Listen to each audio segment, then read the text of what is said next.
Hello friends, super magic રસોઈમાં મિત્રો આપનું સ્વાગત કરું છું। આજે હું આપણે સૌરાષ્ટ્ર કાઠિયાવાડીનો સવારનો નાસ્તો જે આપણે ભાખરી એવું તમારી સાથે શેર કરું છું। આ ભાખરી મિત્રો ઓઠે ભાંગે ને એવી સુપર સોફ્ટ અને એકદમ ક્રિસ્પી જે દાંત વગરના માણસો ખાઈ શકે ને એવી ભાખરી આપણે 3 સિક્રેટ ઇન્ગ્રેડિયન્ટ નાખીને બનાવશું। તો તમે ચોક્કસ એન્ડ સુધી જોડાયેલા રહેજો। તમને ગમે તો લાઈક કરજો, શેર કરજો અને સબસ્ક્રાઇબ કરવાનું તો ભૂલતા જ નહીં। અને મિત્રો બાજુમાં રહેલું બેલ આઇકનને પણ પ્રેસ કરજો જેથી કરીને લેટેસ્ટ વિડીયોની માહિતી તમને મળતી રહે। તો હવે ભાખરીના ઇન્ગ્રેડિયન્ટમાં મિત્રો મોસ્ટ ઓફ લગભગ લોકો ઝીણો લોટ લેતા હોય છે, પણ આજે હું તમને ભાખરીનો આપણે જે સ્પેશિયલ લોટ આવે છે ને, એટલે કે દળાવીએ છીએ ને, બહુ જાડો નહીં અને બહુ ઝીણો નહીં, આવો રફ લોટ હોય છે, એ ભાખરીનો સ્પેશિયલ લોટ લીધો છે। પછી મલાઈ છે, ઘી છે અને દૂધ છે, મીઠું છે, બસ આટલા જ ઇન્ગ્રેડિયન્ટ છે। તો બનાવવાનું ચાલુ કરીએ। તો અત્યારે હું 1 કપ ભાખરીનો લોટ લઉં છું, જેમાંથી આપણે 2 ભાખરી બનશે। અને હવે આપણે 1/4 ટીસ્પૂન જેવું મીઠું નાખી દેશું। બહુ ખારી ભાખરી પણ ટેસ્ટમાં સારી નથી લાગતી, તો આપણે 1 કપ સામે 1 ચમચી થીણું ઘી લેશું। આમાં પરફેક્ટ ઘી આપણે મોણ હોવાનું છે, તો જ ભાખરી આપણી ઓઠે ભાંગે ને એવી થશે। અને હવે 1 ચમચી જેવી આપણે તાજી મલાઈ લેશું। દૂધની માથે જે ઘરની જ મલાઈ હોય ને એ જ લેવાની છે, અને આને આપણે મિક્સ કરી લેશું। મિત્રો આપણે હંમેશા કાઠિયાવાડી કે સૌરાષ્ટ્રના લોકો છે ને, ભાખરી બનાવીએ ને ત્યારે તેલનું મોણ દે છે, પણ તેલનું પણ તમે દઈ શકો છો। પણ જો આ રીતે તમે મલાઈ અને ઘીનું મોણ આપશો ને, તો આપણે દાંત વગરના ખાઈ શકશે। અને આ ભાખરી 3 થી 4 દિવસ સુધી એવી ને એવી રહેશે। અને હું તમને લાસ્ટમાં એક સિક્રેટ પણ બતાવીશ કે તમારે જો ઘરે જ આ ભાખરી 3-4 દિવસ સુધી સાચવવી હોય ને, તો કઈ રીતે તમારે દરરોજ ખાવીને એ પણ હું તમને જણાવીશ। તો આ રીતે આપણે એનું બધું મિક્સ કરી લેવાનું છે। ટૂંકમાં મુઠ્ઠી પડતું મોણ આપણે દેવાનું છે, એકદમ જો ક્રમ્બલ થાય ને આપણો લોટ એવું આપણે મોણ હોવું જોઈએ, તો જ બિસ્કિટ જેવી એકદમ સુપર સોફ્ટ ક્રિસ્પી આપણી ઓઠે ભાંગે એવી ભાખરી બનશે। તો આ રીતે જુઓ, આપણે ક્રમ્બલ પણ થઈ ગયું છે અને મુઠ્ઠી પડતું મોણ પણ થઈ ગયું છે। લોટ બાંધવાની જ ઇન્ગ્રેડિયન્ટની જ ખૂબી છે મિત્રો। તમે જેવી રીતે આવી રીતે પરફેક્ટ મેજરમેન્ટ સાથે જો તમે ભાખરીનો લોટ તૈયાર કરશો ને, તો બિસ્કિટ જેવી એકદમ સુપર સોફ્ટ ઓઠે ભાંગે એવી ભાખરી તૈયાર થશે। અને હવે આપણે પાણીએથી લોટ નથી બાંધતા અને દૂધેથી લોટ બાંધીએ છીએ। તો જે આ ભાખરી દૂધથી બાંધેલા લોટની ભાખરી એકદમ સોફ્ટ બને છે અને દાંત વગરના પણ ખાઈ શકે છે, અને 2 થી 3 દિવસ સુધી બગડતી પણ નથી। તો આપણે એકદમ કઠણ લોટ બાંધવાનો છે, બહુ લૂજ નથી રાખવાનો। ભાખરીનો લોટ થોડો કઠણ હશે ને તો પણ ભાખરી ક્રિસ્પી જ બનશે, જો લૂજ હશે તો તમારી ભાખરી ક્રિસ્પી નહીં બને। તો આ રીતે આપણે થોડું થોડું દૂધ એડ કરતા જશું અને લોટ તૈયાર કરી લેશું। આજે બિગનર્સ લોકો છે ને એના માટે હું આ રેસીપી શેર કરું છું, બાકી તો લેડીઝ લોકોને મોસ્ટ ઓફ ખબર જ હોય છે। આ રીતે જોવો, આપણે દૂધથી ભાખરીનો લોટ બાંધી લીધો છે। આ બધો ભરભર ભૂકો થાય ને એવો લોટ આપણે બાંધવાનો છે, તો જ તમારી ભાખરી એકદમ સરસ તૈયાર થશે। ખાલી આપણે ભેગો જ કરવાનો છે એવો લોટ હોવો જોઈએ, એકદમ કઠણ લોટ હોવો જોઈએ।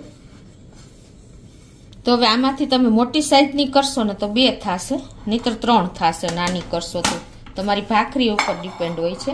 હવે આ બાજુ આપણે ગેસ પણ ઓન કરી દેશું અને તાવડી તપવા મૂકી દેશું, મીડિયમ ફ્લેમ રાખશું।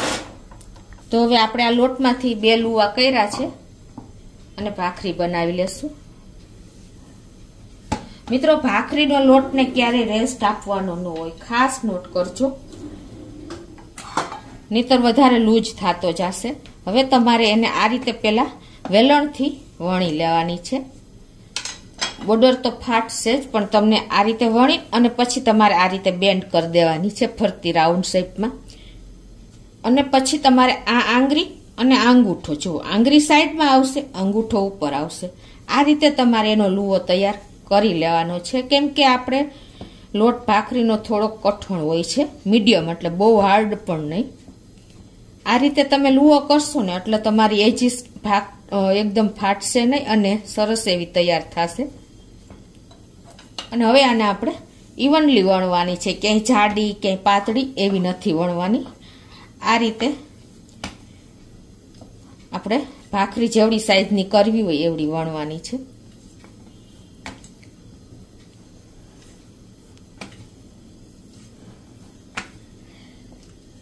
આપણે ભાખરી થોડીક જાડી નહીં અને થોડીક પાતળી નહીં એવી રાખવાની છે. જો આવી ભાખરી તમારે રાખવાની છે. અને હવે આને આપણે આ બાજુ તાવડી પણ તપી જ ગઈ છે. ગેસની ફ્લેમ આપણે અત્યારે મીડિયમ છે, તો આપણે ભાખરીને નાખી દેશું. અને હવે આપણે બીજી ભાખરી પણ એ જ રીતે તૈયાર કરી લેશું.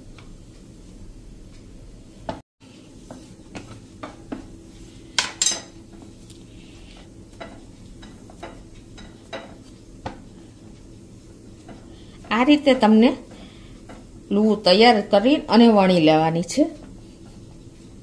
તો જો આપણે એક સાઈડ આવી ભાખરી કૂક થાય ને એટલે ટર્ન કરી લેશું. 1 થી 1.5 મિનિટ જેવું થશે. તમારે medium slow to medium flame હશે ને એટલે. હવે આને આપણે નીચેનું પણ એકદમ કડક કરવાનું છે. તો આ રીતે જો આપણે પાછી 1 થી 1.5 મિનિટ જેવું થયું છે અને વચ્ચેથી આપણે ભાખરી પણ સરસ કૂક થઈ ગઈ છે. તો સેજ તમારે આ રીતે હળવા હાથે ક્લીન કપડાથી પ્રેસ કરશો ને એટલે એકદમ સરસ તમારી ભાખરી તૈયાર થશે.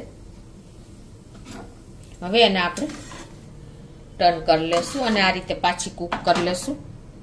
જો બે સાઈડ તમે આ રીતે પ્રેસ કરીને કરશો ને એટલે ભાખરી તમારી બિસ્કિટને ટક્કર મારે એવી ભાખરી તૈયાર થશે. જો મિત્રો છે ને,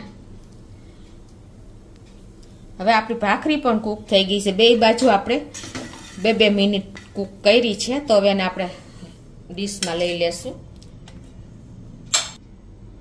બીજી ભાખરીને પણ કૂક કરવા મૂકી દેશું. તો હવે આપણે આ ભાખરીમાં થોડુંક ઘી લગાવી લેશું.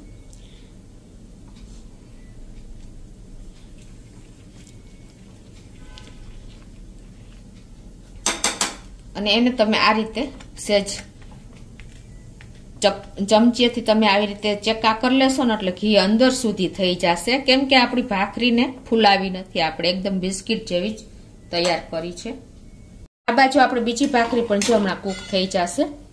જો મિત્રો આપણે ઉપરનું પડ એટલું કૂક નથી કરવાનું જેટલું આપણે નીચે કરીએ છીએ. જો આટલું સરસ આપણું પડ નીચેનું કૂક થઈ જાય ને, પહેલા આપણે એને પ્રેસ નથી કરવાનું. સ્લો ટુ મીડિયમ ફ્લેમ ઉપર આપણે એને કૂક જ થવા દેવાની છે. પછી તમારે કૂક થઈ જાય ને પછી આ રીતે તમારે ક્લીન કપડેથી આપણે જેમ હળવે હાથે પ્રેસ કરવાની છે. એટલે એકદમ ક્રિસ્પી ભાખરી તમારી તૈયાર થશે. બિસ્કિટ નહીં તૂટે ને પણ ભાખરી તૂટી જશે મિત્રો, એટલી સુપર સોફ્ટ બને છે. જો આ પડ કડક થઈ ગયું.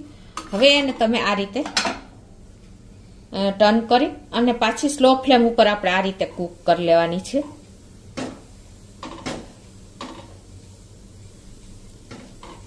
મિત્રો હું આવી અવનવી રેસીપી મારી પોતાની જ ક્રિએટ કરેલી હું તમારી સાથે શેર કરું છું.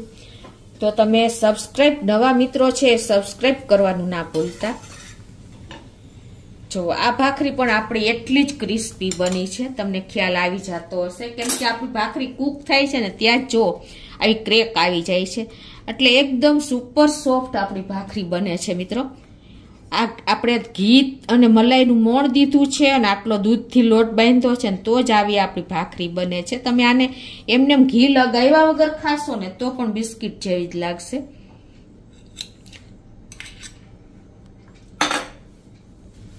તો હવે ગરમ ગરમ ભાખરીમાં જ આપણે ઘી લગાવી દઈએ છીએ મિત્રો આ રીતે. મિત્રો હવે તમે આને 3 થી 4 દિવસ રાખશો પછી થોડીક તો સોફ્ટ થાય જ. કેમ કે ભેગી ભાખરી રાખી હોય તો તમારે શું કરવાનું ખબર છે? એને પાછી તમારે ગેસ ઉપર ડાયરેક્ટ ગેસ ઉપર જ તમે સેજ કૂક ચીપિયાથી ગરમ કરી લેશો ને એટલે એવી મીઠી ભાખરી બનશે કે એની વાત જ ન પૂછો. જો મિત્રો આપણી ભાખરી જો તમને ખ્યાલ આવે છે, જો આમ અડીને ત્યાં આપણે તૂટી જાય છે. જો છે ને મિત્રો, ભાંગવી પણ નથી પડતી, એટલી સુપર સોફ્ટ આપણી ભાખરી બની છે. તમને બંને ભાખરી હું તોડીને જ બતાવી દઉં. જો મિત્રો છે ને, બિસ્કિટની પણ જરૂર ના પડે અને દાંત વગરના ઇઝીલી ખાઈ શકશે એવી આપણી ભાખરી રેડી છે મિત્રો. તો તમે ચોક્કસ એક વખત આ રીતે આપણે સવારનો નાસ્તો બનાવજો અને તમે 3-4 દિવસ સુધી રાખશો. ટૂરમાં જાશો કે ઘરે પણ તમે ઇઝીલી 4 દિવસ સુધી ખાઈ શકશો ને એટલી સુપર સોફ્ટ ભાખરી બની છે. તો તમને ચોક્કસ મિત્રો આ વિડીયો જે બિગનર્સ છે ને એને પણ ઉપયોગી થશે. ગમે તો લાઈક કરજો, શેર કરજો અને સબસ્ક્રાઈબ કરવાનું તો ભૂલતા જ નહીં.